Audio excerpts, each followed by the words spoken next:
آپ ممنون جو بکھرے ہوئے بیٹھے ہیں اگر تھوڑا سا قریب آ جائیں گے تو حسن مجلس میں اضافہ ہوگا، اور تھوڑا سا نزدیک آ جائیں جو پیچھے بیٹھے ہوئے ہیں جگہ خالی ہے تو فرما دیں، ایک ہی مجلس کا حصہ ہے۔ درود پڑھتے ہوئے آئیں محمد و آل محمد کی ذات۔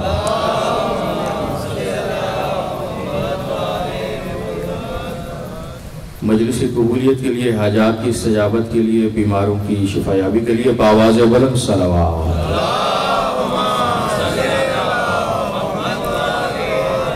اعوذ باللہ من الشیطان الرجیم، بسم اللہ الرحمن الرحیم، ما شاء اللہ لا حول ولا قوة الا باللہ العلی العظیم، الحمدللہ الذی ملک القدوس السلام المؤمن المحیمن العزیز الجبار المتکبر الحق، الذي قوله حق ووعده حق وأمره حق، الذي هو الخالق الحق والظاهر الحق والباطن الحق، وقال الحق في حقه ويعلمون أن الله هو الحق المبين، الصلاة والسلام على النبي الحق والنبأ الحق وصاحب كتاب الحق، الذي هو صفير الحق ونذير الحق وبشير الحق وصراط الحق وسبيل الحق، وقال الحق في حقه إنا أرسلناك بالحق هو أبو القاسم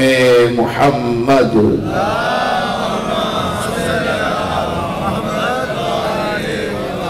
ثم الصلاة والسلام الحق على وصي الحق وولي الحق وخليفة الحق،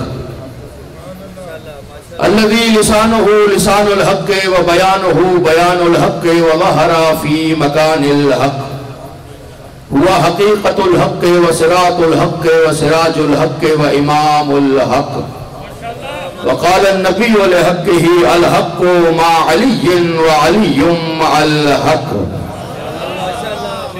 اللهم ادر الحق حيث ما دار علي وعلى آله الطيبين الطاهرين الحقيقيين المعصومين، ولعنة الله على أعداء الحق أجمعين، أما بعد فقد قال النبي بسم الله الرحمن الرحيم إني تارك فيكم الثقلين كتاب الله وعترتي أهل بيتي ما إن تمسكتم بهما لن تضلوا بعدي أبدا، صلوات محمد وعلى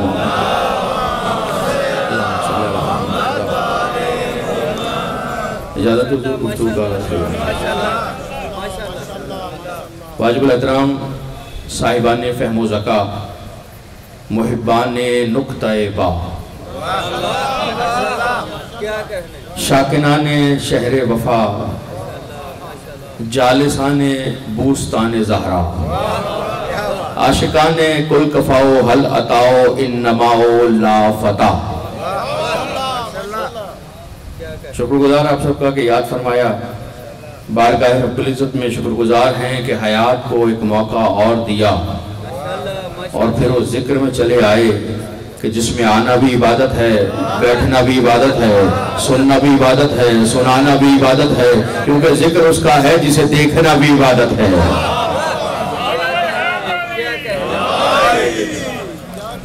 ذکر اس کا کہ جسے دیکھنا بھی عبادت ہے، اور میں اس لائق ذکر، باعث ذکر، صاحب ذکر، قابل ذکر، ذکر کے ذکر کا ذکر کر رہا ہوں۔ شکر گزار ہوں آپ تمام احباب کا، سب سلامت رہیں، سب چہرے آشنا، سب بزرگ محبت کرنے والی شخصیات تشریف فرمائیں۔ میں اس لائق ذکر، باعث ذکر، قابل ذکر، صاحب ذکر، ذکر کے ذکر کا ذکر کر رہا ہوں کہ جس کا ذکر اگر اللہ کرے تو قرآن کہلاتا ہے، مصطفیٰ کرے تو کل ایمان کہلاتا ہے۔ عنوان سخن رہے گا عرفان ثقلین، قرآن اور دوسرا بھی قرآن۔ انی تارکن فیکم الثقلین، میں تمہارے درمیان دو گراں قدر چیزیں چھوڑ کر جا رہا ہوں، ایک قرآن ہے، ایک میرے اہل بیت ہیں۔ اسی پہ گفتگو رہے گی، یہ 5 روزہ جو گفتگو ہے زیادہ بحث قرآن کے حوالے سے ہوگی۔ لفظ قرآن کی معنی کیا ہے، آیت کی معنی کیا ہے، سورہ کی معنی کیا ہے، قرآن معجزہ ہے تو کس طرح سے معجزہ ہے، کن چیزوں میں معجزہ ہے، فصاحت کیا ہے، بلاغت کیا ہے، تحدی کیا ہے؟ قرآن کہہ رہا ہے اس جیسا بنا کے لے آؤ، تو کوئی اس جیسا بنا کے لایا، کسی نے کوشش کی بنانے کی؟ نظریہ صرفہ کیا ہے؟ کیا ان کی عقلوں پہ پہرے بیٹھ گئے، انہیں عاجز کر دیا گیا، یا ان میں طاقت تھی اس جیسا بنانے کی؟ تفسیر قرآن کیا ہے؟ تعویل قرآن کیا ہے؟ کیا تفسیر کرنا جائز ہے؟ تفسیر کی کتنی قسمیں ہیں؟ تفسیر عقلی کیا ہے؟ تفسیر اجتہادی کیا ہے؟ تفسیر روائی کیا ہے؟ تفسیر بالرائے کیا ہے؟ تفسیر قرآن بالقرآن کیا ہے؟ جو تفسیر کرنے بیٹھ رہا ہے اس کی شرائط کیا ہے؟ یہ اور کافی گفتگو۔ تکرار قرآن میں کیوں ہے؟ قرآن میں اور حدیث قدسی میں کیا فرق ہے جب دونوں اللہ کی طرف سے آئے ہیں؟ یہ ساری گفتگو انشاءاللہ ان 5 روز میں اس کے علاوہ بھی رہے گی۔ فضائل ہوں گے، علمی گفتگو ہوگی، اصلاحی بیان ہوگا اور مسائل۔ 4 چیزوں پہ مشتمل یہ مجلس آپ کے حوالے ہوگی۔ ایک صلوات مل کر بآواز بلند محمد و آل۔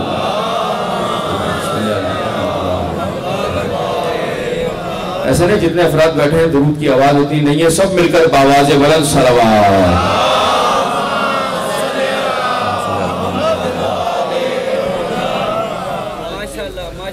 ضرورت ہے کہ سمجھا جائے، انی تارکن فیکم الثقلین، تمہارے درمیان 2 وزنی چیزیں چھوڑ کر جا رہا ہوں، ایک قرآن ہے، دوسرے میرے اہل بیت ہے۔ ما ان تمسکتم بہما، اگر دونوں سے تمسک کیا، لن تضلوا بعدی ابدا، پہلا جملہ کہہ رہا ہوں، میں مصطفیٰ سند دے رہا ہوں کہ میرے بعد کبھی گمراہ نہیں ہوگے۔ ایک سامع کو متوجہ کر رہا ہوں، لن تضلوا بعدی ابدا، میرے بعد کبھی گمراہ نہیں ہوگے، میں مصطفیٰ سند دے رہا ہوں جس کی سند نبی دے دے۔ مسئلہ یہ ہے کہ ہم نے ترجمہ دیکھا، اس لیے بات کی گہرائی تک اترے نہیں کہ کہا کیا جا رہا ہے۔ اگر لفظ پہ رکیں تب زیادہ سمجھ میں آئے گا۔ لن تضلوا بعدی ابدا، تضلوا ضال نہیں بنو گے، اگر دونوں کے دامن کو تھام لیا تو کبھی ضالین میں سے نہیں بنو گے۔ روزانہ صبح شام پڑھ رہے ہیں غیر المغضوب علیہم ولا الضالین، پروردگار ہمیں ضالین سے بچا لے، ہمیں ضالین سے دور کر دے، ہم ضالین کو نہیں مانتے، ہمیں ضالین سے مبرہ رکھ دے، ہمیں ضالین میں سے شمار نہ کرنا۔ تو یہ ضالین ہے کون؟ نبی فرما رہے ضالین بس وہی ہے جو یا قرآن کو چھوڑ دے یا آل محمد کو چھوڑ دے۔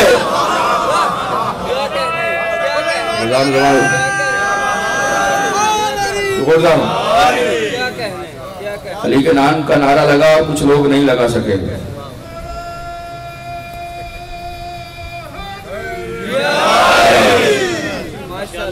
شرف کی بات ہے، شرف کی بات ہے کہ علی کو امام مانا ہے جس کا نام سر اٹھا کر لیتے ہیں، سر جھکا کے نہیں لیتے، جس کا نام لینے میں فخر ہے، جس کے نام لینے میں شرمندگی نہیں ہے، ایسے کو مانا ہے، ایسے کو مانا ہے۔ انی تارکون فیکم الثقلین، 2 چیزیں چھوڑ کر جا رہا ہوں، قرآن اور اہل بیت، دونوں سے دونوں کے دامن کو تھام کے رکھنا، دونوں سے تمسک اختیار کر کے رکھنا، قرآن پڑھتے رہنا، ایسا نہ ہو کہ تم ہو اور قرآن کی تلاوت نہ ہو۔ تاکید آل محمد کی، قرآن پڑھتے رہنا، قرآن کی تلاوت کرتے رہنا۔ اگر زندگی میں تبدیلی چاہتے ہیں، زندگی میں ترقی چاہتے ہیں، مسائل کا خاتمہ چاہتے ہیں تو قرآن کی تلاوت کو زبان پہ لائیے۔ روزانہ دن کا آغاز تلاوت قرآن سے کیجیے۔ جس کا آغاز قرآن پہ ہو اس کا اختتام کیا ہوگا؟ انجام بھی خیر پر ہی ہے۔ بس کوشش کیجئے، جن نوجوان ہیں خصوص، روزانہ تلاوت قرآن سے دن کا آغاز کیجئے، تلاوت قرآن کیجئے۔ قرآن پڑھیں گے برکتیں آئیں گی، قرآن پڑھیں گے جادو سے دور رہیں گے، شر سے محفوظ رہیں گے اگر قرآن رہے گا۔ ایک قرآن پڑھیے۔ اور کیا صرف قرآن پڑھنا کافی ہے؟ علی بن ابی طالب نے فرمایا ربا تالی القرآن والقرآن یلعنہ، کتنے ہی قرآن پڑھنے والے ایسے ہیں کہ وہ قرآن پڑھتے ہیں، قرآن ان پہ لعنت دیتا ہے۔ ایسے سے جملہ میں نے کہا ہے، ربا تالی القرآن، کتنے ہی تلاوت قرآن کرنے والے ایسے ہیں، قرآن پڑھ رہے ہیں، قرآن لعنت دے رہا ہے۔ والقرآن یلعنہ، لعن کرتا ہے قرآن اس پر۔ وہ پڑھ رہا ہے بسم اللہ الرحمن الرحیم الف لام میم ذالک الکتاب لا ریب فیہ، قرآن کہتا ہے لعنت تجھ پہ۔ سمجھ میں آ رہی ہے بھائی؟ وہ تو قرآن پڑھ رہا ہے، لعنت کیسی؟ کہ پڑھ رہا ہے عمل نہیں کر رہا۔ اگر صرف پڑھو گے عمل نہیں کرو گے تو قرآن لعنت کرے گا. پڑھنے کے لیے تو نہیں آیا. میں آیا اس لیے ہوں کہ اسے اپنی زندگی میں اپنا لیا جائے. میں آیا اس لیے ہوں تاکہ اس پہ عمل کیا جائے. قرآن پڑھنے کی کتاب نہیں، سمجھنے اور عمل کرنے کی کتاب ہے. اگر پڑھا جائے اور عمل نہ کیا جائے تو وہی آیت جسے پڑھا جا رہا ہے انسان پر لعنت کرتی ہے. کیا مطلب؟ اگر کوئی پڑھے یا ایھا الذین آمنوا اقیموا الصلاۃ، اے ایمان لانے والوں نماز پڑھو، اور خود نماز نہ پڑھے، یہ آیت اس پہ لعنت کرتی ہے. اگر کوئی آیت پڑھے کتب علیکم الصیام کما کتب علی الذین من قبلکم لعلکم تتقون، ہم نے تم پر روزوں کو واجب کیا ہے جس طرح پچھلی امتوں پہ واجب کر چکے تھے، یہ آیت پڑھے اور روزہ نہ رکھے، آیت لعنت کرتی ہے. اگر کوئی آیت پڑھے للہ علی الناس حج البیت من استطاع الیہ سبیلا، جس کے پاس استطاعت ہے اس پہ حج کو واجب کر دیا ہے، استطاعت رکھ کر بھی حج نہ کرے، یہ آیت اس پر لعنت کرتی ہے. یعنی آیتیں پڑھے اور عمل نہ کرے، آیت لعنت کرتی ہے. تو پھر اگر کوئی پڑھے انما ولیکم اللہ ورسولہ والذین آمنوا الذین یقیمون الصلاۃ ویؤتون الزکاۃ وہم راکعون، آیت پڑھے اور علی کو ولی نہ مانے.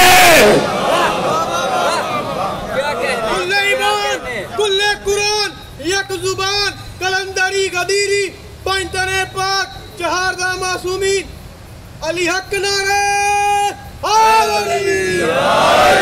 ایسے بلند صلوات بھی محمد و آل محمد کی ذات پہ.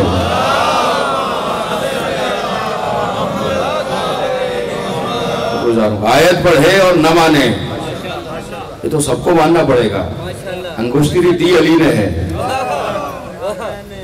بلکہ نہیں جملہ بدل دوں، دینے والے تو اور بھی آ گئے تھے، آیت اتری صرف علی کی انگوٹھی میں ہے. دینے والے اور بھی کہیں تھے، انگوٹھی پر آیت علی ابن ابی طالب کی اتر رہی ہے. قرآن معنی کیا ہے؟ قرآن کی لفظ قرآن کی معنی کیا ہے؟ قرآن کی معنی ہے پڑھا ہوا، ما یقرأ بہ.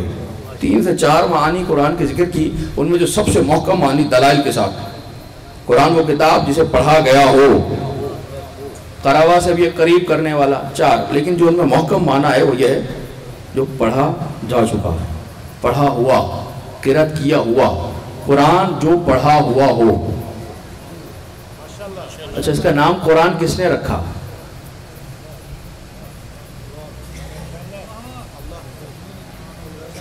اللہ نے رکھا. شکریہ. آپ کا نام کس نے رکھا؟ والدین.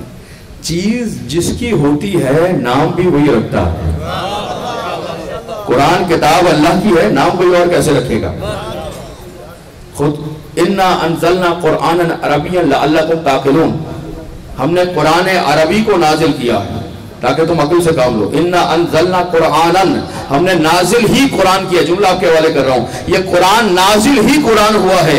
یہاں آ کر قرآن نہیں کہلایا، یہاں آ کر قرآن نہیں بنا. خاموش دوستوں کے حوالے میں جملہ ہے، یہاں آ کر قرآن نہیں بنا، نازل ہی قرآن ہوا ہے. کیا مطلب؟ وہاں پہ تھا تو قرآن تھا، یہاں پہ آیا تو قرآن ہے. اسے بنانے کی ضرورت نہیں پڑی، وہاں تھا تب بھی قرآن تھا. تو جب قرآن وہاں تھا قرآن تھا، یہاں آیا قرآن تھا. جب اسے بننے کی ضرورت نہیں ہے تو جو اس کے ساتھ وارث و حافظ بن کر آئے گا اسے بھی وہاں بنایا جائے گا، یہاں نہیں بنتا.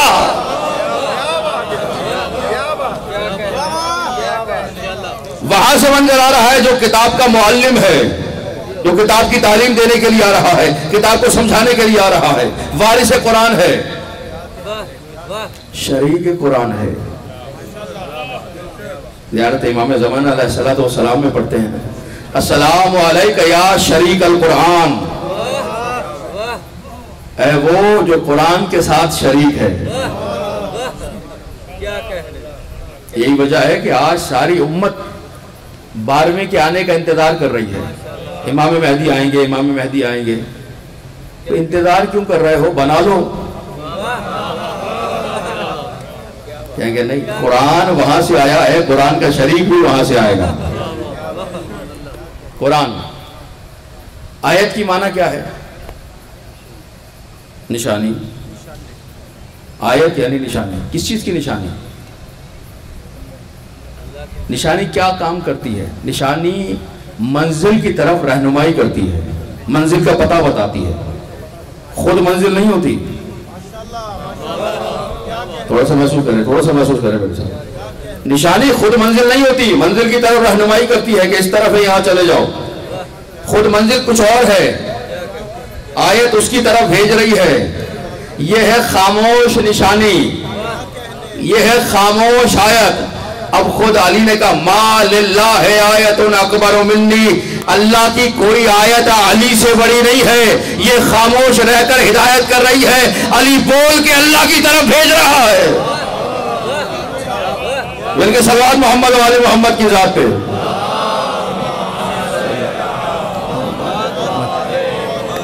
اتنی بڑی نشانی ہے علی ابن ابی طالب کی ذات کہ اس قرآن کو کسی نے خدا نہیں کہا. آیت ہے نا، آیت اللہ کی طرف رہنمائی کر رہی ہے نا، لیکن علی اتنی بڑی آیت اللہ العظمی، آیت اللہ الکبریٰ ہے کہ دیکھنے والے کہنے لگے یہی تو خدا ہے. لیکن سجدے میں سر رکھا کہ خدا وہ ہے جسے علی جیسا جھک رہا ہے، اللہ وہ ہے جسے علی بھی سجدہ کر رہا ہے. آیت سورہ کی معنی کیا ہے؟ سورہ کسے کہتے ہیں؟ سورہ نکلا ہے لفظ سورہ سور سے، سین واو رے. اس کی معنی ہے شہر کی چار دیواری. دیوار ہوتی تھی پہلے شہروں کی، اندر شہر ہے، باہر سے دیوار بنا دی گئی. شہر کی جو گرد دیوار ہوتی ہے اسے کہا جاتا ہے سورہ. یہ آیتوں کے گرد دیوار ہے. دوسری آیت اس میں آ نہیں سکتی، اس کی آیت باہر جا نہیں سکتی. محسوس کریں اس دیوار کے اندر جو آیتیں ہیں یہ سورہ ہے. سورہ دیوار، شہر کی دیوار. دیوار کے لیے در کا ہونا ضروری ہے. دیوار در کے بغیر مکمل نہیں ہے، در دیوار کے بغیر مکمل نہیں ہے. اگر دروازہ لگا ہوا ہے اور دیوار نہ ہو کہیں گے بیکار ہے، کیوں کھڑا کر دیا دروازے کو. اور اگر چاروں طرف سے دیواریں بنا دی جائیں دروازہ نہ ہو، یہ کیا بنا دیا؟ کس کام آئے گا؟ کس کام کا کمرہ ہے یہ؟ یعنی دیوار کو در کی ضرورت ہے، در کو دیوار کی ضرورت ہے. شہر کی دیوار کو سورہ کہا جاتا ہے. نبی نے فرمایا انا مدینۃ العلم وعلی بابھا، میں شہر علم ہوں، علی اس کا دروازہ ہوں. صرف دیوار کافی نہیں ہے، در کا ہونا ضروری ہے. سورہ ہے دیوار، علی ہے باب مدینۃ العلم. جب تک در علی پہ نہیں آؤ گے سورہ سمجھ نہیں آئے گا، قرآن سمجھ نہیں آئے گا. در علی پر آنا ضروری ہے. لا ریب فی ہے، اس میں کوئی ریب نہیں ہے کوئی ریب؟ کوئی شک نہیں ہے.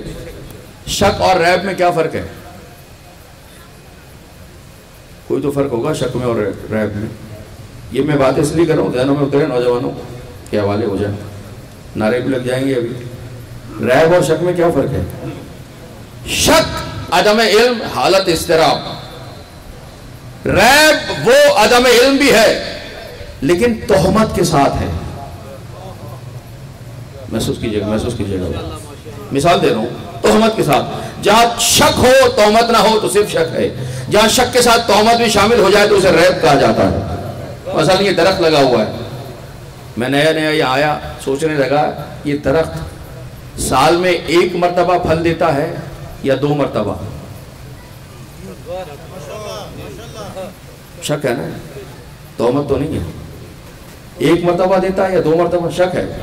لیکن اگر میں رات کو آدھی رات کو سڑک پر جا رہا ہوں، دیکھوں دور سے ایک شخص سڑک پہ کھڑا ہوا ہے، اب دل میں شک آئے گا خدا جانے کون کھڑا ہے. تہمت بھی لگا کہیں ڈاکو تو نہیں ہے. جہاں تہمت لگائی ریب ہے، تہمت کے بغیر ہے تو شک ہے. ذالک الکتاب، قرآن وہ کتاب ہے کہ جس میں کوئی ریب نہیں. کیا مطلب؟ شک نہ کرنا کون سی کتاب ہے، کہاں سے آ گئی ہے. تہمت نہ لگانا کہ نبی نے گھر میں بیٹھ کے خود ہی بنا لی ہے. پروردگار ریب، تہمت نہ لگانا قرآن کے اوپر کہ نبی نے بنا، اللہ کی طرف سے آئی ہے. مالک تو کہتا ہے لا ریب فی، اس میں ریب ہے ہی نہیں. لیکن ہم دیکھ رہے ہیں لوگ الزام لگا رہے ہیں، نبی کو شاعر کہہ رہے ہیں، خود شاعری کر رہے ہیں اور باہر آ کر کہہ رہے ہیں اللہ کی طرف سے وہی آئی ہے. ریب تو کیا لوگوں نے، تو کہتا ہے اس میں ریب نہیں ہے۔ مالک بات اٹک گئی، کہنے لگا نہیں، کبھی عیب چیز میں ہوتا ہے، کبھی دیکھنے والے کی نیت میں ہوتا ہے۔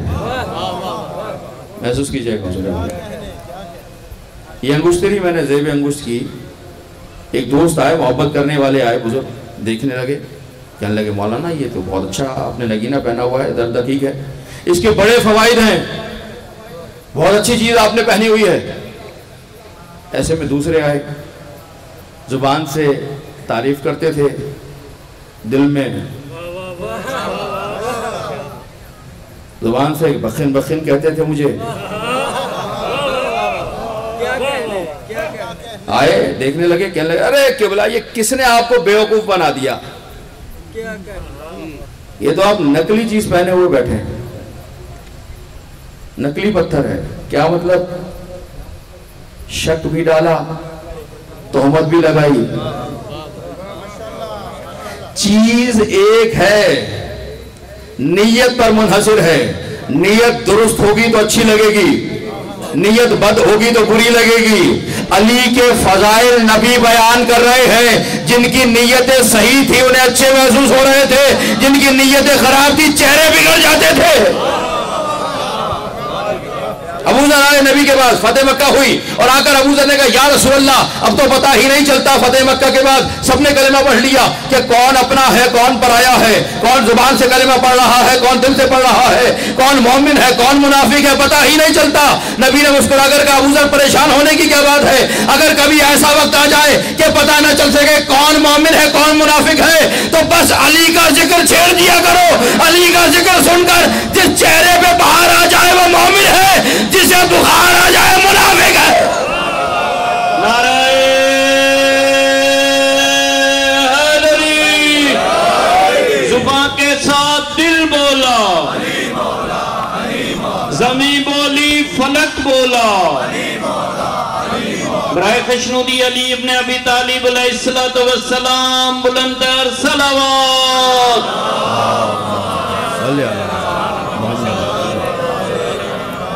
قرآن لا ریب ہے، لا شک نہیں، لا ریب، اس جیسا نہیں۔ آگے بیان کروں گا تحدی قرآن، اگر شک ہے تو اس جیسا بنا کے لے آؤ۔ گفتگو رہے گی تحدی کسے کہا جاتا ہے، لغت میں معنی کیا ہے، اصطلاح میں معنی کیا ہے، کتنی قسمیں ہیں، بات رہے گی۔ قرآن جس میں کوئی ریب نہیں ہے، اللہ کا کلام ہے۔ حدیث قدسی بھی تو اللہ کا کلام ہے، واقف ہے اسے؟ حدیث قدسی اللہ کا کلام ہے۔ اب قرآن میں اور حدیث قدسی میں کیا فرق ہے؟ کوئی تو فرق ہوگا قرآن میں اور حدیث قدسی میں، وہی فرق ہے بس بیان کرنا ہے۔ کیا فرق ہے قرآن میں اور حدیث قدسی میں؟ دونوں اللہ کی طرف سے آ رہے ہیں۔ پہلا فرق بتا رہا ہوں، قرآن کلام الہی ہے، حدیث قدسی بیان الہی ہے۔ کہیں گے بات تو واضح نہیں ہوئی، کیا کلام اور کیا بیان ہے؟ قرآن کلام الہی ہے، حدیث قدسی بیان الہی ہے۔ کیا مطلب؟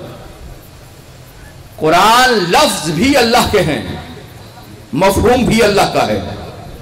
مثلا میں نے خط تحریر کیا، تحریر کر کے ایک دوست کو دیا، بھائی یہ فلاں بھائی تک پہنچا دیجیے گا۔ انہوں نے خط دیکھا، پڑھا، پھر اس خط کو پھاڑا، وہی جو کچھ لکھا تھا دوسرے صفحے پہ لکھا اور دے دیا، زبر زیر بھی اوپر نیچے نہیں کیے، جو تھا وہی کا وہی دے دیا۔ اب کیا کہیں گے اسے؟ امانت ہے یا خیانت ہے؟ خاموش بیٹھے ہوئے دوست ہیں، خیانت کیسی؟ جو کہا تھا جو لکھا تھا وہی تو لکھا ہے انہوں نے، حرف بحرف وہی دیا۔ لیکن جب میں نے کہا یہ دے دینا تو انہیں یہ حق کس نے دیا کہ میرے دیے ہوئے کو ہٹا دیں، اپنے بنائے ہوئے کو لگا دیں؟ کوئی فرق نہیں، الفاظ وہی ہیں، مجموعہ وہی ہے الفاظ کا، تحریر وہی ہے، مفاہیم بھی وہی ہیں، لیکن انہوں نے تبدیلی کی، میرے کاغذ کو ہٹا کر اپنی طرف سے کاغذ لکھا، کاغذ پہ لکھا، عبارت لکھ کر بھیج دی۔ امانت نہیں، خیانت ہے۔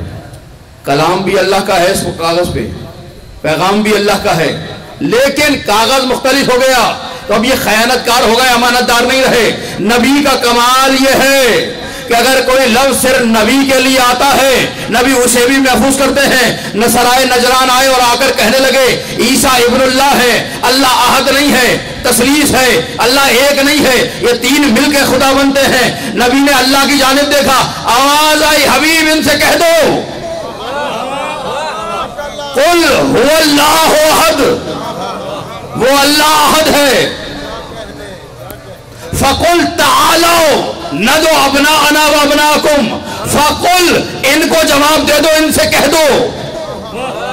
کیا کہنا ہے؟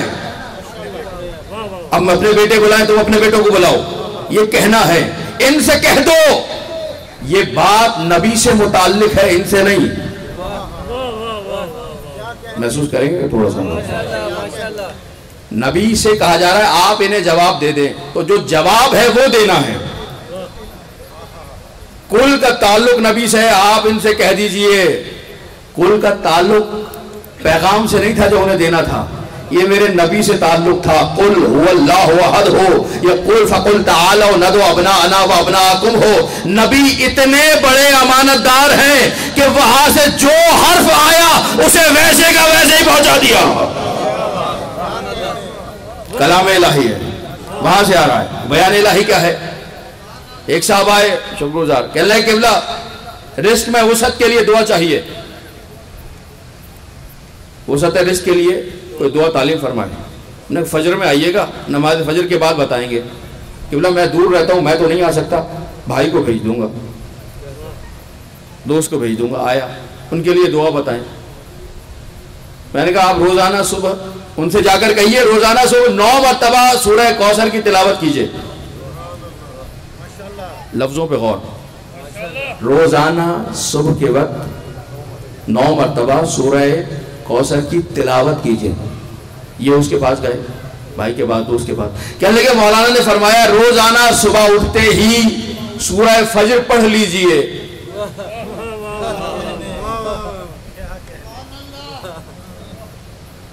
تو کیا غلط کہا بھائی نے؟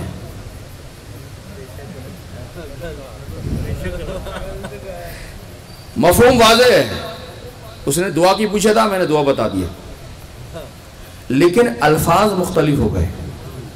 مفہوم وہی ہے، الفاظ مختلف ہیں۔ جہاں مفہوم وہی ہو، لفظ مختلف ہو جائیں، مرضی کے مطابق ہو جائیں، اسے حدیث قدسی کہا جاتا ہے۔ جہاں لفظ بھی اللہ کے ہوں، مفہوم بھی اللہ کے ہوں، اسے قرآن کہا جاتا ہے۔ واضح کوئی مثال کے ذریعے سے ایک بات اگر توجہ رہی تو ذہنوں میں بیٹھ جائے گی یہ بات۔ تیسری چیز، قرآن کلام الہی ہے، صرف کلام نہیں، کمال کلام ہے۔ جتنا کلام ہے نا اس کا کمال ہو تو اسے قرآن کہا جاتا ہے۔ ایسا کمال، فصیحان عرب جس کے آگے سر جھکا دیں اور کہنے پہ مجبور ہو جائیں ما ھذا کلام البشر، بشر کا تو بنایا ہوا ہے ہی نہیں۔ اتنی بڑی کتاب، کمال۔ اب وہی قرآن ہے اور اسی میں تکرار چل رہی ہے۔ سورہ الرحمن میں ایک ہی آیت 31 مرتبہ بیان ہوئی۔ پڑھے لکھے لوگ ہیں ماشاءاللہ، مجلسی لوگ ہیں، پڑھتے ہیں خود۔ فَبِأَيِّ آلَاءِ رَبِّكُمَا تُكَذِّبَانِ، ایک آیت ہے 31 مرتبہ بیان ہو رہی ہے۔ اگر میں ایک ہی جملہ آپ کے سامنے 31 مرتبہ دہراؤں، کیا کہیں گے آپ؟ بھائی کوئی اور بھی بات کیجئے۔ کیوں؟ کلام کا کمال ہے کہ الفاظ کم ہو، مفہوم زیادہ ہو۔ کلام کا عیب ہے الفاظ زیادہ ہو، مفہوم کم ہو۔ الفاظ زیادہ، مفہوم کم، عیب ہے۔ قرآن میں ایک ہی سورے میں 31 مرتبہ کہہ رہا ہے فَبِأَيِّ آلَاءِ رَبِّكُمَا تُكَذِّبَانِ، 6 مرتبہ کہہ رہا ہے فَهَلْ مِن مُدَّكِرٍ۔ مالک کی کیا بات ہے؟ کلام کا عیب ہو جائے گا، تکرار تو عیب ہے۔ اور مفسرین نے بحث چھڑی، کہنے لگے نہیں، قرآن میں تکرار ہے یا تکرار نہیں؟ پہلے مفسر نے کہا قرآن میں تکرار ہے ہی نہیں، لفظی تکرار ہوئی، الفاظ آئے ہیں، لیکن معنی ہر مرتبہ نہیں ہے. محسوس کیجئے صاحبان فہم کا شکر گزار ہوں. گفتگو تھوڑی سی خشک سی ہو رہی ہے، قرآن کی بات ہے نا، لیکن اس کے ساتھ اہل بیت کا ذکر آ جائے گا تو تر و تازہ ہو جائے گی. قرآن تکرار کر رہا ہے، الفاظ تکراری ہیں، لیکن مفہوم ہر مرتبہ نیا ہے. جب بھی کہا فَبِأَيِّ آلَاءِ رَبِّكُمَا تُكَذِّبَانِ تو اس سے پہلے ہر مرتبہ نیا مفہوم تھا. کبھی نعمتوں کو دیکھ کر کہا یہ نعمتیں ہیں، جنت کا تذکرہ کر دیا کہ فَبِأَيِّ آلَاءِ رَبِّكُمَا تُكَذِّبَانِ. کبھی باغات کا تذکرہ کر دیا فَبِأَيِّ آلَاءِ رَبِّكُمَا تُكَذِّبَانِ. کبھی جن و انس کی خلقت کا تذکرہ کر دیا فَبِأَيِّ آلَاءِ رَبِّكُمَا تُكَذِّبَانِ. ہر مرتبہ ایک نئی معنی بیان کی، نئے جملے، نیا پیغام. یہ نعمت ہے، اب بتاؤ کس کس نعمت کو جھٹلاؤ گے. یہ نعمت ہے، اب بتاؤ کس کس نعمت کو جھٹلاؤ گے. یہ نعمت ہے، اب بتاؤ کس کس نعمت کا انکار کرو گے. کیا مطلب؟ نعمت ہو تو اس کا اقرار کرنا ہے، نعمت ہو تو نعمت کا شکر کرنا ہے، انکار نہیں کرنا. نعمت کو جھٹلانا نہیں ہے، قبول کرنا ہے، نعمت کا شکریہ ادا کرنا ہے. کون کون سی نعمت کو جھٹلاؤ گے؟ ایک نظریہ، الفاظ تکراری ہیں، مفہوم نیا ہے. دوسرا نظریہ، الفاظ بھی تکراری ہے، مفہوم بھی تکراری ہے. ہاں قرآن میں تکرار ہوئی ہے، لیکن یہ تکرار عیب پہ دلالت نہیں کرتی. کیوں؟ ذالک الکتاب لا ریب فیہ ھدی للمتقین. قرآن تو کتاب ہدایت ہے، اور جو چیز ہدایت کے لیے آتی ہے، جو ہادی ہوتا ہے، جو مربی ہوتا ہے، جو پرورش گر ہوتا ہے، وہ سکھانے کے لیے ایک ہی بات 10 مرتبہ بھی کرتا ہے، تاکہ جتنی مرتبہ بتاؤں گا اتنا زیادہ دلوں میں راسخ ہو جائے گی، اتنا زیادہ عمل ہوگا. تکرار عیب پہ دلالت نہیں کرتی. تیسری چیز، تکرار اہمیت پہ دلالت کرتی ہے. یہ جملہ سنیے گا، شکر. اہمیت پہ دلالت کرتی ہے. یہ کام کر لینا، وہ کام کر لینا، وہ کام کر لینا، وہ کام کر لینا، لیکن یہ کام ضرور کرنا. بھئی یہ کام یاد ہے جو میں نے آپ سے کہا، یہ کام یاد ہے، یہ کام کرنا ہے. یہ بار بار جب ایک کام کیا کہا جائے پتا چلتا ہے اور غیر اہم ہے. یہ ساری باتیں جو آپ سے میں کرنے والا ہوں، اور غیر اہم ہے وہ بھی کام، وہ مہم ہے یا اہم ہے، وہ بھی کرنے ہیں. یہ سب سے زیادہ کرنا ہے، اسے نہیں چھوڑنا. وہ اگر کوئی رہ گیا تو بعد میں ہو جائے گا، لیکن یہ نہیں رہنا چاہیے. یہ سب سے اہم کام ہے، یہ ضرور کرنا ہے. اب سمجھ میں آیا غدیر میں کیوں کہا تھا وَإِن لَّمْ تَفْعَلْ فَمَا بَلَّغْتَ رِسَالَتَهُ. اگر آج علی کو مولا نہ بنایا،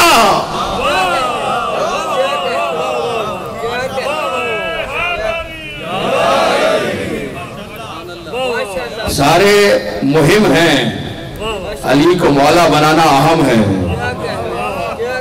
اگر اسے مولا بنایا تو اپنے بعد ہدایت کا راستہ دکھا کے جاؤ گے کہ میرے بعد یہ سلسلہ ہے ہدایت کا. اگر نہ بنایا، اعلان نہ کیا، تو گزشتہ امتوں کی طرح نبی کے جانے کے بعد یہ امت بھی گمراہ ہو سکتی ہے. اسے اگر گمراہی سے بچانا ہے تو اپنے جانشین کو دکھا کے جاؤ، یہ میرا جانشین ہے. اہمیت پہ شکر گزار ہوں. اہمیت پہ دلالت کر رہی ہے تکرار. اہم کیا ہے، مہم کیا ہے؟ قرآن کتاب ہدایت. قرآن وہ کتاب جو انسان ساز ہے، وہ کتاب جو سکھا رہی ہے. نعمتوں کو تذکرہ کیا کہ شکر ادا کرو. اگر زندگی میں شکر کو داخل کر لیا جائے، تھوڑی سی اصلاحی بات کر لوں آپ سے اگر جاتا ہوں. پہلے گفتگو ہے، کچھ نئے چہرے بھی ہیں، مل جل کے ہو جائے گی. کل سے پھر اور سلسلہ اسی طرح سے آگے بڑھے گا. نعمت ہے فرش عزائے حسین، نعمت ہے، ہر ایک کے حصے میں ہے بھی نہیں. خدا نے جنہیں چنا ہے وہی ذکر میں آتے ہیں. در حسین پہ ہر ایک آ بھی نہیں سکتا. کئی ایسے بھی ہیں گھر سے کہہ کے جاتے ہیں مجلس میں جا رہے ہیں، وہ پہنچتے نہیں ہیں. اسے بلایا جا رہا ہے نا، موقع دیا جا رہا ہے، توفیق دی جا رہی ہے آنے کی. نعمت ہے، شکریہ ادا کرنا نعمت کا لازم ہے. شکر اگر زندگی میں آ جائے تو زندگی سے پریشانیاں دور ہو جائیں. آج کے معاشرے میں اسٹریس بڑھ رہا ہے، ذہنی دباؤ، پریشانیاں، نوجوان جتنے ان کو زیادہ ہو رہا ہے، یہ گریڈ لانا ہے، یہ پوزیشن لانی ہے، یہ کام کرنا، اچھا پڑھ لے، نوکری نہیں ہے، میرے پاس گاڑی نہیں ہے، میرے پاس نوکری نہیں ہے، میرے پاس یہ نہیں ہے، میرے پاس وہ نہیں ہے، یہ نہیں آئی، وہ نہیں آئی، یہ نہیں آئی. جب یہ پریشانی بڑھتی ہے تو وہ اس کو دور کرنے کے لیے نشے کا سہارا لیتا ہے. ایک صاحب ہے میرا محترم، اس پریشانی کو کہیں بھلاؤں، کچھ کروں، کیا کروں؟ گمراہ کرنے والے بہت دوست ہیں، آؤ ذرا پیئیں، غم غلط کریں، پینے لگتے ہیں، پھر نکل جاتے ہیں اسی طرف، زندگی برباد. ماں باپ کا بھی فرض ہے کہ دیکھیں بچہ کہاں جا رہا ہے، کہاں سے آ رہا ہے. جب 20 سال کا ہو جائے تب نہیں، جب ابھی 2 سال کا ہے تب سے ہی. بڑا ہو گیا تو آپ کے ہاتھ نہیں آنے والا. بچپن سے اس کی پہ نگاہ رکھیں. صرف کھلانا مقصد نہیں ہے، تربیت کرنی ہے، دیکھنا ہے اٹھ کہاں رہا ہے، بیٹھ کہاں رہا ہے. جب تک 4 سال تک، 3-4 سال تک گھر کی 4 دیواری میں ہے، بڑے سکون سے آپ دیکھ رہے ہیں. لیکن جب سے اسکول کا دورانیہ شروع ہوا، 6 گھنٹے کے لیے گھر سے باہر، اب کن میں بیٹھ رہا ہے. چھوٹے اسکول سے بڑے اسکول میں آ گیا اور بڑے دوست مل گئے، بگڑنے کے مواقع زیادہ ہو گئے، زیادہ توجہ درکار ہے. کالج میں آ گیا، اگر بچپن سے بیج صحیح بویا ہوگا خراب نہیں ہو سکتا. دیکھنا پڑے گا، بچوں کی بھی ذمہ داری، والدین کی اس سے بڑی ذمہ داری. نشہ کر رہا ہے، مجھے یہ نہیں ملا، مجھے وہ نہیں ملا، یہ میرے پاس نہیں ہے، اس کے پاس وہ ہے، اس کے پاس ہے، اس کے پاس میرے پاس نہیں ہے. جو کچھ ملا ہے اس پہ نگاہ کرے تو یہ نہ ملنے والی چیزیں حقیر نظر آئیں گی. توجہ چاہ رہا ہوں دوستوں کی، پوری توجہ چاہ رہا ہوں. سب پریشانی ہے نا، یہ بلڈ پریشر ہائی ہو گیا. ارے بھائی کیوں ہو گیا؟ وسائل بڑھ رہے ہیں. کیوں؟ نعمتوں پہ نگاہ نہیں ہے، جو نہیں ملی ان پہ نگاہ ہے. میرے پاس یہ نہیں ہے تو جو ہے وہ تو دیکھ لیجئے. جو کچھ تمہارے پاس ہے یہ بھی ہزاروں کے پاس نہیں ہے.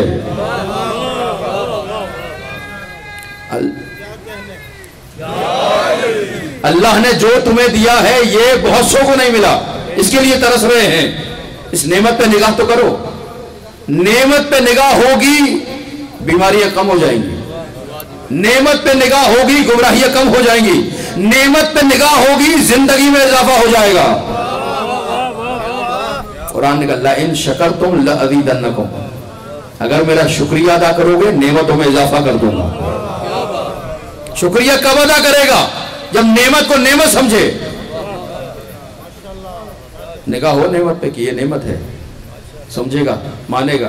نہ سمجھے گا زندگی کا بھی نقصان کر رہا ہے، اخروی حیات کا بھی نقصان کر رہا ہے. امام جعفر صادق علیہ السلام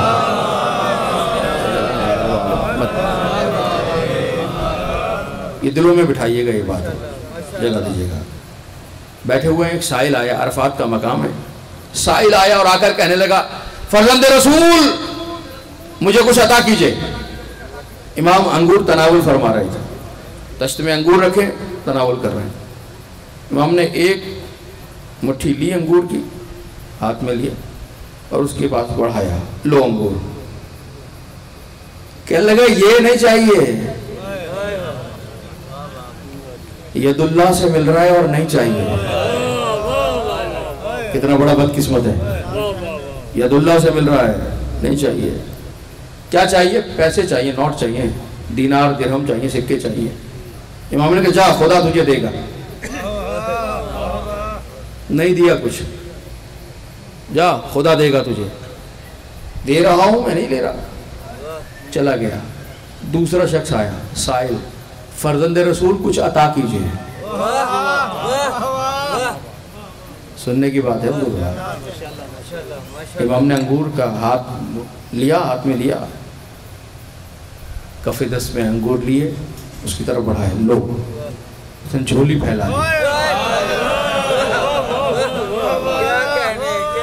انگور آئے اور آ کر کہنے لگا الحمدللہ الذی رزقنی، حمد ہے اس اللہ کی جس نے مجھے رزق عطا کیا۔ جیسے اس نے جملہ کا حمد کی جانے لگا، امام نے کہا ٹھہر جا، واپس آیا پورا تش اٹھا کے اسے دے دیا۔ شکر ہے خدا، یہ نعمت عطا کر دی۔ امام نے کہا ٹھہر جا، غلام سے کہا جیب میں جتنے پیسے ہیں، دینار ہے، درہم لاؤ، ملا کر اسے دے دیا۔ کہنے لگا خدا کا شکر ہے مجھے نعمت عطا کی۔ جانے لگا، امام نے کہا ٹھہر جا، اپنی ابا اتار کے اسے دے دی۔ اب کہنے لگا آج تو مجھے بہت کچھ مل گیا۔ امام نے کہا بس اب چلا جائے۔ نہیں توجہ فرمائی، روزہ ہوں ایک سامنے، نہیں توجہ فرمائی، پیچھے بیٹھے ہوئے دوستوں۔ کیا ہوا؟ کہا جب تک یہ اللہ کا شکر ادا کر رہا تھا میں اسے عطا کرتا رہا تھا، اگر قیامت تک شکر ادا کرتا رہتا میں اسے عطا کرتا رہتا، لیکن جہاں شکر کا سلسلہ بند کیا وہاں عطا کا سلسلہ بھی بند ہو گیا۔ برائے خشنودی امام جعفر صادق علیہ السلام بلندر صلوات۔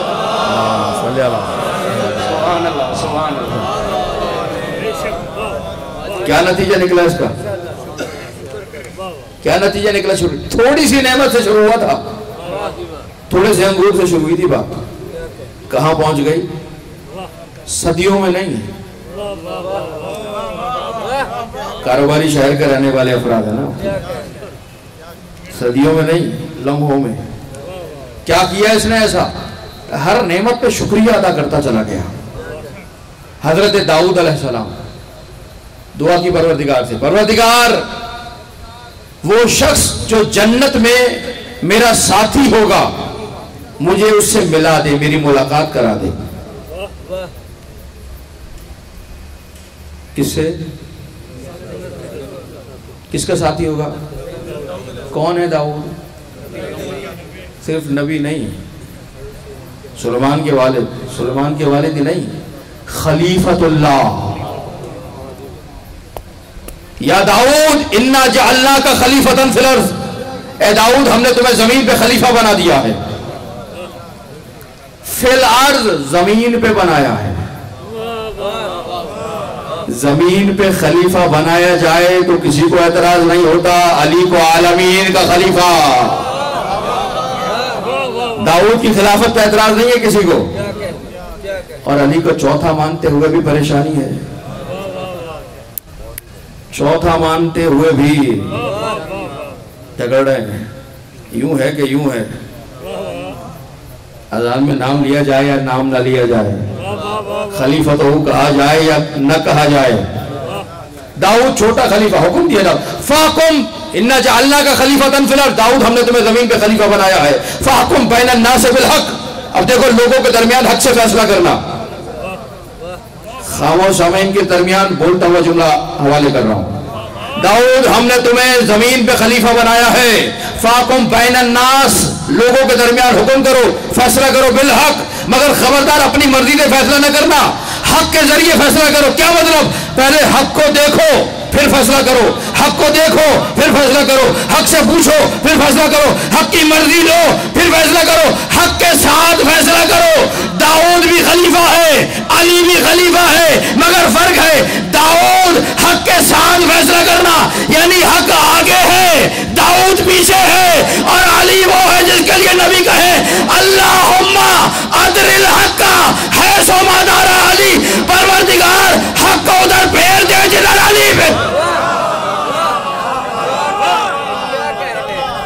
آواز بلند علی حق علی حق علی حق علی حق علی حق۔ برائے خشنودی علی ابن ابی طالب علیہ السلام بلندر صلوات۔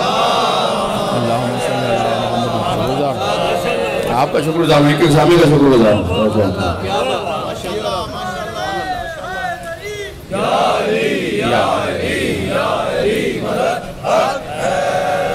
حضرت داؤد، پروردگار جو جنت میں میرا ساتھی ہو مجھے اس سے ملا دے، ملاقات کرا دے۔ حکم ہوا داؤد صبح کے وقت چلے جانا، شہر کے دروازے پہ تمہیں نظر آ جائے گا، ملاقات ہو جائے گی۔ داؤد نے کہا جو حکم ہے۔ صبح گئے، دروازہ شہر پہ پہنچے، کون جو جنت میں داؤد جیسے خلیفہ کا ساتھی ہو؟ سلیمان، اس کا بھی باپ داؤد۔ دروازے پہ پہنچے، دیکھا ہے کہ لکڑہارا جا رہا ہے۔ کون ہوتا ہے لکڑہارا؟ لکڑیاں کاٹ کے لاتا ہے، شہر میں گیس تو تھی نہیں، لکڑیوں سے کھانے پکتے تھے، تو لکڑیاں جنگل سے کاٹ کے شہر لاتا تھا، لوگ خریدتے تھے، اسے کھانا بناتے تھے۔ اب کیا قیمت ہوگی معمولی سی لکڑیوں کی اس زمانے میں؟ لکڑہارا غریب آدمی ہے۔ کون؟ حضرت متی علیہ السلام۔ کون ہے متی؟ یونس علیہ السلام کے باپ۔ یونس کون؟ مچھلی والے۔ وَظَنُّونَ إِذْ ذَهَبَ، ان کے والد حضرت متی لکڑیاں کاندھے پر ہیں، بیچنے کے لیے بازار میں آئے۔ داؤد نے دیکھا، دور کھڑے رہے۔ جب ساری لکڑیاں بک گئیں تب ان کے قریب آئے۔ داؤد فوراً کیوں نہیں گئے؟ حکم تو تھا جا کے مل لو، تو کبھی بھی مل سکتے تھے آپ۔ کہ نہیں، یہ تجارت کر رہا تھا، بیچ رہا تھا، یہ اپنی عبادت میں مصروف تھا۔ جتنے دکاندار ہیں نا، جتنے تجارت کرتے ہیں، کاروبار کرتے ہیں، ضروری نہیں کہ دکان ہی ہو، جو بھی رزق حلال کے لیے کوشش کر رہا ہے، کام کر رہا ہے، وہ ایسا ہی ہے جیسے مصلی پہ بیٹھا عبادت کر رہا ہے۔ کوئی سپاہی ہے، کوئی چوکیدار ہے، کوئی ریڑا چلا رہا ہے، کوئی گاڑا چلا رہا ہے، کوئی جہاز چلا رہا ہے، رزق حلال کی نیت سے آ رہا ہے، عبادت کر رہا ہے۔ داؤد قریب نہیں گئے، جب یہ لکڑیاں بیچ چکا تب قریب گئے کہ یہ اپنی عبادت میں ہے، اس میں مخل نہیں ہوگا۔ قریب ہے، سلام کیا، جواب ملا، ملاقات ہوئی، تعارف ہوا۔ اب حضرت داؤد علیہ السلام نے کہا کیا ایسا ممکن ہے تم آج مجھے اپنا مہمان بنا لو؟ محسوس کیجئے گا، لے کے جانا نا فرش عطا سے۔ کیا ایسا ممکن ہے؟ آج کا درس کیا ہے؟ شکر کرنا ہے۔ تھوڑی سی پریشانی بھی آ جائے تو پریشان نہیں ہونا، نعمت کو دیکھنا ہے، پریشانی کو نہیں دیکھنا۔ ایک پریشانی نہ بھی آئے پھر نعمت میں اضافے کے لیے شکر کرنا ہے۔ جیسے ساحل کی نعمتوں میں اضافہ ہوتا چلا گیا، کچھ بھی نہیں مانگا اس نے، بڑھتا ہی چلا گیا، بے مانگے دے رہا تھا۔ داؤد نے کہا کیا آج کے لیے تم مجھے اپنا مہمان کر سکتے ہو؟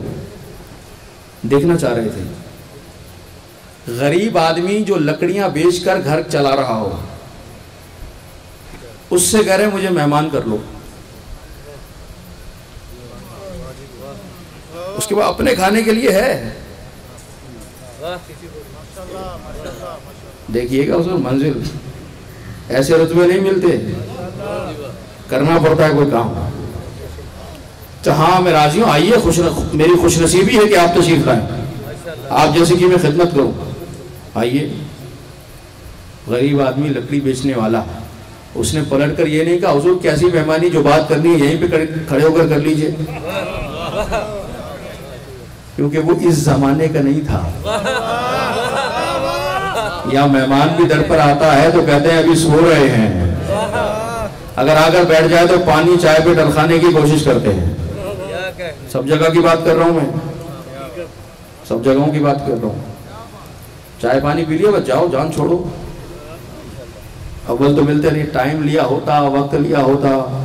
یہ مہمان نعمت ہے، خدا کی طرف سے نعمت مل رہا ہے تمہیں مہمان، اپنا رزق لے کر آ رہا ہے، تمہاری بلائیں لے کر جا رہا ہے۔ دو روٹیاں کھلاتے ہوئے کیا ہو جائے گا؟ اگر نعمت میں اضافہ کرنا ہے دسترخوان وسیع کی ہے۔ تھوڑی سی یہ چیز ذہن میں رکھیے گا۔ کہنے لگا حاضر ہوں، آئیے چلیے، جو بھی اوقات ہے۔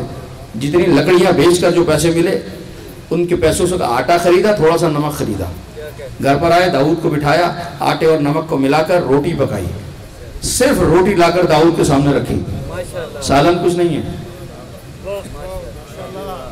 جو حال ہے وہ حاضر ہے،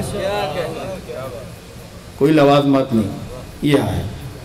داؤد نے روٹی کو دیکھا، ہاتھ بڑھانا چاہا، اس نے ہاتھ اٹھائے، حضرت متی ہاتھ اٹھا کے کہنے لگے حمد ہے اس اللہ کی جس نے میرے بازوؤں میں اتنی طاقت دی کہ میں لکڑی کاٹ سکوں.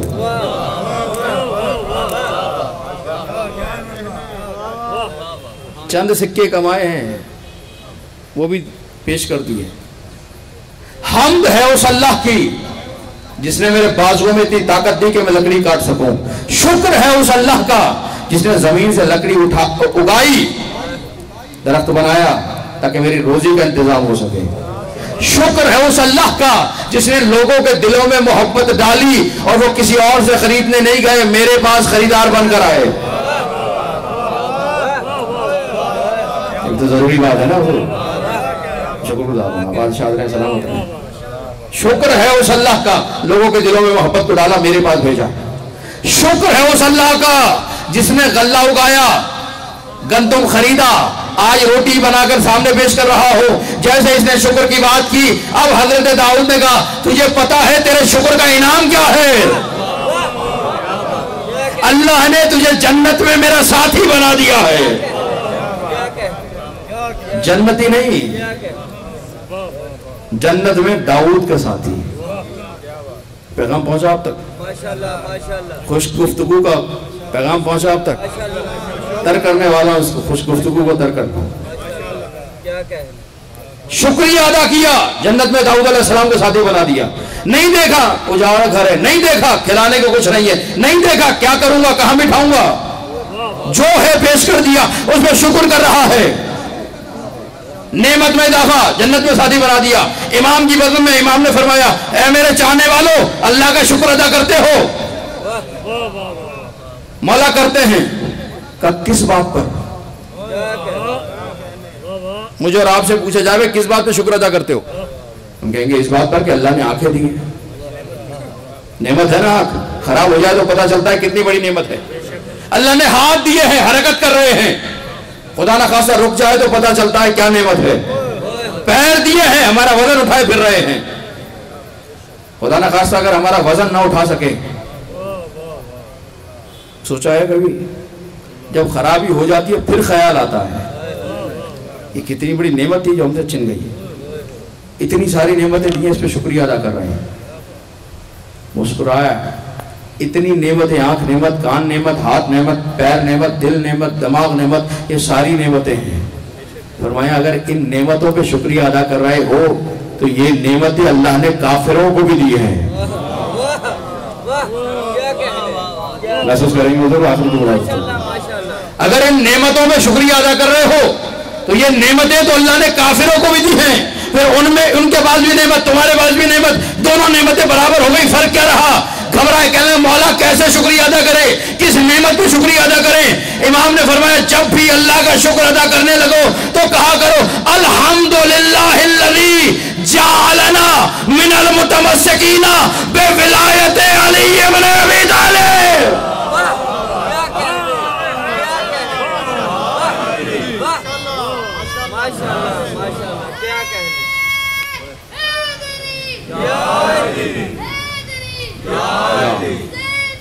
زندہ آباد, زندہ آباد, مردہ آباد, مردہ آباد. اللہم صلی علی محمد.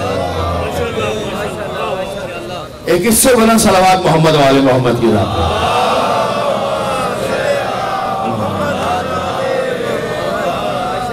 آج کی گفتگو کا نتیجہ کیا نکلا؟ شکر ادا کرنا. اصلاحی گفتگو کا, ویسے تو قرآن کے عنوان سے جاری رہی گفتگو, اصلاحی جو حصہ آئے گا گفتگو کا شکر ادا کرنا ہے. نعمتوں کو دیکھنا ہے, شکر کرنا ہے.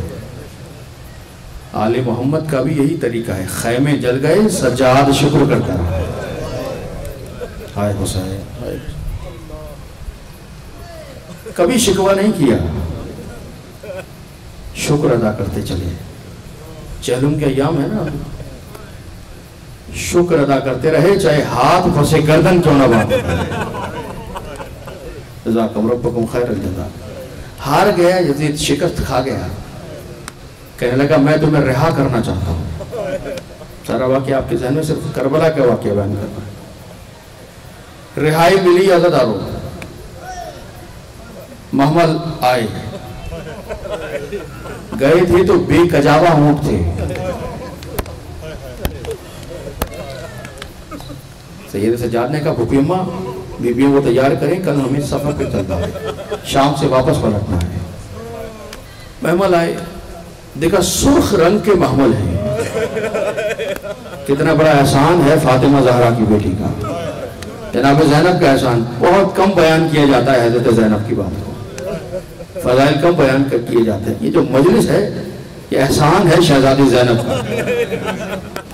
یہ جو آپ فیصل آباد میں بیٹھ کے عزاداری کر رہے ہیں, ہر زبان میں عزاداری ہو رہی ہے, احسان ہے جناب زینب کا. کہ سجاد یہ سرخ رنگ کے محمل ہیں, جاؤ ان سے کہو ان کے پردے تبدیل کیے جائیں, سیاہ عماریاں منگائی جائیں. کیوں سیاہ عماریاں کیوں پھوپھی اماں؟ کہ جہاں جہاں سے ہماری عماری گزرے دنیا کو پتا چلے حسین کے عزادار جا رہے ہیں. مرحبا مرحبا مرحبا. جو آپ سیاہ رنگ پہن کے گھومتے ہیں, حسین کے غمخوار ہیں, حسین کے عزادار ہیں. اجرکم اللہ. ہماریاں تیار ہوئی, بیویاں سوار ہوئی ہماریوں میں. سید سجاد آئے, پھوپھی اماں ہر بیوی تیار ہو گئی؟ جی. تمام بیویاں سوار ہوئی. سجاد نے دیکھنا شروع کیا, کہا پھوپھی اماں ہر بیوی تو ہے, اماں رباب کہیں نظر نہیں آتی. بے ساختہ جنہوں نے ہائے کہی ہے سید حاضر عطا فرمائے. جو بھی آہستہ آواز میں ہے نا تھوڑا شرما رہے ہیں, ان کے لیے کہہ رہا ہوں نہ سوچنا ہائے کہوں گا روؤں گا تو برابر والے کو میرا چہرہ کیسا لگے گا. اتنا خیال رہے فاطمہ زہرا کو کیسا لگے گا. پھوپھی اماں میری ماں رباب, اماں رباب نظر نہیں آ رہی. کہ مجھے پتا ہے رباب کہاں ہے. بھتیجے کا ہاتھ تھاما, چلی وہاں چلی جہاں سکینہ سو رہی تھی. اجرکم اللہ اجرکم اللہ اجرکم اللہ. نہ سونے والی سکینہ سو رہی تھی. زندان میں پہنچی, عجب عالم ہے, قبر سکینہ پہ رباب گری ہوئی ہے, اور رو کر بس اتنا کہتی ہے سکینہ پوچھا کرتی تھی نا ہم اپنے وطن کب جائیں گے. آؤ سکینہ رہائی مل گئی ہے, آؤ سکینہ اٹھو ہم وطن جا رہے ہیں. ایک طرف سے سجاد نے سنبھالا, دوسری طرف سے شہزادی زینب نے سنبھالا, لے کر آئے, بٹھایا محمل میں. چلے, دو راستے آئے, ایک سیدھا مدینے جاتا ہے, ایک کربلا سے ہو کر جاتا ہے. امام ہے مگر پوچھا پھوپھی سے, پھوپھی اماں بتائیں سیدھے مدینے جائیں گی؟ درد کا جملہ کہہ رہا ہوں اللہ تعالیٰ, یا کربلا سے ہو کر جائیں گی؟ شہزادی نے کہا سجاد جب کربلا سے چلی تھی تو بھائی کا لاشا دھوپ میں پڑا تھا, آج زینب دیکھنا چاہتی ہے. مرحبا مرحبا مرحبا. جو آوازیں بلند ہیں جو ماتم کر رہے ہیں مولا آوازوں پر رحمت نازل فرمائے. رضا رخ مڑا کربلا کی طرف. کل کا دن گزرا ہے, چہلم کا دن. دیکھا نبی کا صحابی جابر بن عبداللہ انصاری. کون جابر؟ حدیث قصہ کا راوی جابر بن عبداللہ انصاری. کون جابر؟ نبی نے فرمایا تھا میرے بیٹے محمد باقر کو میرا سلام کہنا. اتنا معتمد صحابی ہے. آئے کربلا میں, کچھ قبریں نظر آئیں, حیران ہو کے کہنے لگے ان میں حسین کی قبر کون سی ہے؟ درد کا جملہ ہے. حسین کی قبر کون سی ہے؟ کئی قبریں ہیں. پھر خیال آیا, کہنے لگے ابھی پتا چلے گا. میں اپنے امام کو سلام کروں گا, میرا امام مجھے جواب دے گا. کہا السلام علیکہ یا ابا عبداللہ. قبر حسین سے آواز آئی نانا کے صحابی میرا سلام. پہنچ گئے, یہ قبر مشخص ہوئی, کہ لکھا ہوا تھا ھذا قبر الحسین. گرے قبر پہ, گریا کرنے لگے, ماتم ہونے لگا تھا. خادم صاحب ہے, اچانک دیکھا خادم نے دھول اڑ رہی ہے, گرد اڑ رہی ہے, ایسا لگتا ہے کوئی آ رہا ہے. گھبرا کر آقا سے کہا آقا حالات خراب ہیں کہ یزیدی فوج نہ ہو, خدا جانے کون آ رہا ہے, آپ ایک قبر کے پیچھے چلے جائیں میں دیکھتا ہوں. جابر قبر کے پیچھے, یہ یہاں پر پہنچے, واپس آئے, کہ آقا عجیب منظر ہے, کچھ محمل ہیں، ایک بیمار ہے، گردن بھی زخمی ہے، بازو بھی زخمی ہے، کمر جھکی ہوئی ہے، روتا ہوا آ رہا ہے، نہیں پہچانا جاتے۔ اب درد کا جملہ ادا کرو، جو نہیں رو سکے، جو ماتم نہیں کر سکے، ان کے لیے کہہ رہا ہوں، جو ماتم کر رہے ہیں فرصت دے رہے ہیں، سیدہ راضی ہو آپ سے ادا کرو۔ مقتل لکھتا ہے کہ بیویاں جیسے ہی کربلا میں پہنچی ہیں، پتہ چلا وہ سرزمین آ گئی کربلا کی، اب بیویوں نے اونٹوں کے بیٹھنے کا انتظار نہیں کیا، کھڑے ہوئے اونٹوں سے خود کو گرانا شروع کیا۔ واہ حسینہ واہ مظلومہ۔ سجاد قریب آئے، جابر سے ملاقات ہوئی، تعارف ہوا نا، حسین کا بیٹا علی زین اللہ بولے، گلے سے لگے، گلے لگ کر کہا سجاد یہ حسین کا پرسہ ہے۔ کسی کا انتقال ہو جائے جاتے ہیں نا پرسہ دینے کے لیے، گلے لگاتے ہیں نا، اسے سینے سے لگاتے ہیں، اس کا غم کم ہو جائے کچھ، اکیلا نہ سمجھنا ہم تمہارے ساتھ ہیں۔ ایک مرتبہ گلے سے لگائے سجاد یہ حسین کا پرسہ ہے، پھر ہٹے سجاد یہ عباس کا پرسہ ہے، سجاد یہ علی اکبر کا پرسہ ہے، بار بار گلے لگایا تب کہ سجاد جابر میرے نانا کے صحابی مجھے اتنے گلے نہ لگاؤ، کیا ہوا؟ جابر میرے گلے میں خاردار توڑ تھا، میری گردن زخمی ہے، میری کلائیاں زخمی ہے، میرے بازو زخمی ہے، میری کمر پہ تالیانے بڑھتے رہے۔ اجرکم اللہ اجرکم اللہ۔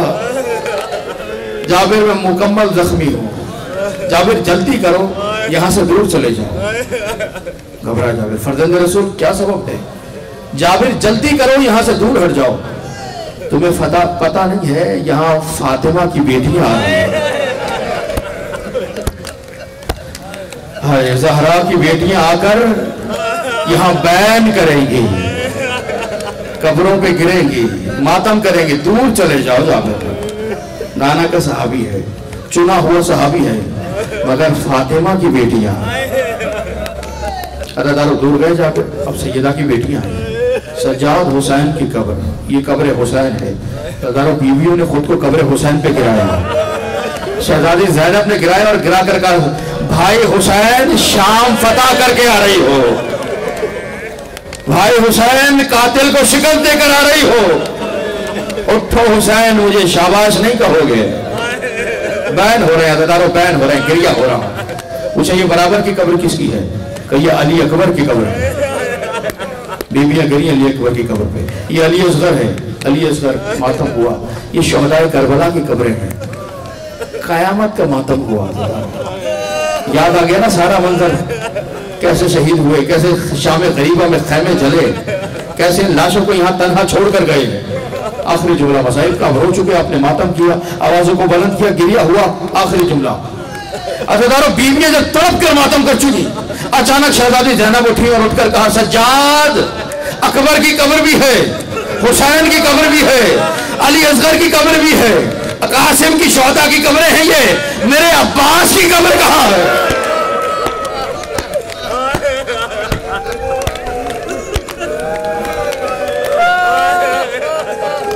واہ حسینہ واہ مظلومہ واہ غربتہ۔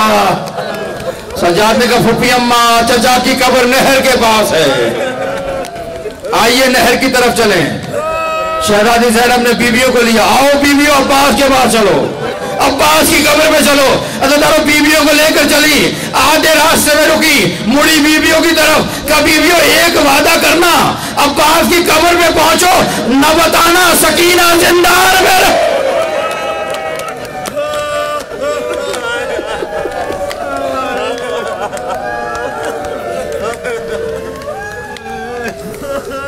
لعنت اللہ علی قوم الظالمین وسيعلم الذین ظلموا ای منقلب ینقلبون۔